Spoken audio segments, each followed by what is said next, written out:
William Morrow and HarperAudio present Wayward Girls, a novel by Susan Wiggs, performed by Jane Oppenheimer and Cynthia Farrell.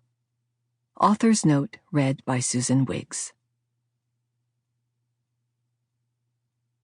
To the girls who survived, including Diana, Bonnie, Judith, Patricia, Nancy, Maureen, and so many others, your stories are more powerful than what happened to you. Prologue. On November 14, 2019, Governor Andrew M. Cuomo signed legislation S3419/A5494, allowing adoptees to receive a copy of their pre-adoption birth certificate when they turn 18 years old.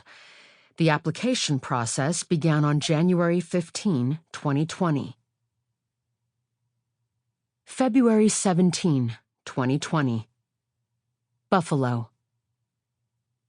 "Evelyn Everly Marie Barrett Lasco?" called a clerk from one of the desks in the county records office. Everly arranged her face in a smile and greeted the clerk, a guy with thinning hair and hands that stayed busy on his ergonomic split keyboard. He glanced up, then did a double take. Even though her modeling days were behind her, she still got that reaction sometimes. "Unusual name," he commented. "My mother's favorite group was the Everly Brothers. Her favorite song was All I Have to Do Is Dream," she said, holding the smile in place. "Please, have a seat," he said, his voice and his gaze warming. "I've been reading your file, and I want to help." "Thank you for seeing me." She glanced at the name bar on his desk. "Mr. Harris." "I'm afraid it's not good news," he said. "There's no documentation of your birth in our state or county records." Her stomach sank, even though she had been bracing herself for the news. Her own search had been equally fruitless. She'd only been able to access her amended birth certificate, created when Roy and Shirley Barrett had adopted her as a newborn.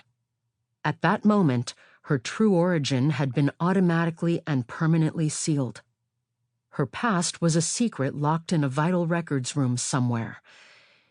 "Isn't there anything more you can do? Anywhere else you can look? Some other agency, or—" "Here's a list of all the inquiries I've made so far. I'm sorry to say, there's no other place to look." She studied the page-long list of offices and agencies. "I'm already registered in the Adoption Information Registry," she said. "I understand, ma'am. But that's a mutual consent registry for adoptees and birth parents to facilitate a reunion between registered parties. They can't issue pre-adoption birth certificates." He pursed his lips and scrolled with his mouse. "Your certificate of adoption is from, looks like a girls' home in Buffalo that no longer exists." "I'm aware of that. I traced the Sisters of Charity to a location in Astoria, New York, but they have no records. They tried to refer me to Our Lady of Victory in Lackawanna," he said. "Yep, they didn't have anything either. Nothing from Catholic Charities. Mrs. Lasco, are your adoptive parents still living?" She shook her head. "They were older," she said. "They've both passed away. And before you ask, they were open about my adoption. But they were not sophisticated people. The nuns told them only that the birth mother was underage and wanted the records sealed. My parents simply accepted the documents they were given when they adopted me. They didn't realize there was supposed to be a pre-adoption birth certificate." "There were a number of irregular adoptions back in the 1960s, he said. "I wish I could give you more information. I'm sorry." "I can't get a passport without a pre-adoption birth certificate. Did you know that? I'm 51 years old, and I've never left the U.S. "Have you applied to the Department of State for a variance?" he asked. "Several times," she said. Sample complete. Ready to continue?